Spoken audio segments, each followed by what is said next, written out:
मंजिलें बिछड़ गई, रास्ते भी खो गए, आए फिर न लौट। गोरे गोरे काल वाली रसम जैसे बाल वाली छोड़ी बड़ा जबरदस्त लगे रे। हिरनी जैसन चाल एकर रूप बकमाल, एकर देखो ना माल बड़ी मस्त लगे रे। जइहे जानू हम छियौ मजबूर, रहे परत रे तोरा से दूर।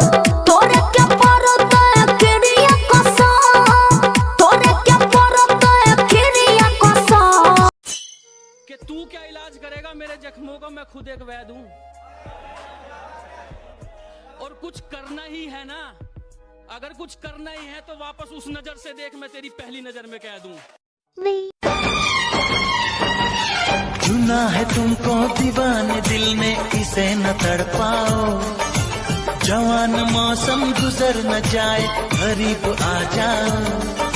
सजन जगाने मेहनत कई के केतनो रुपया कमईबा, आचरा के सूखी कत भी न बबुआ पैबा, सपना न कोई। हेलो, आगे कहाँ नहीं गए? घर में ही है। आई मीन है। अच्छा आ रही हो ना?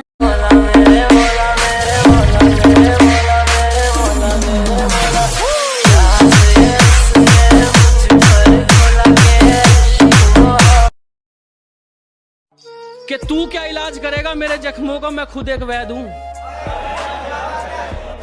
और कुछ करना ही है ना, अगर कुछ करना ही है तो वापस उस नजर से देख, मैं तेरी पहली नजर में कह दूं।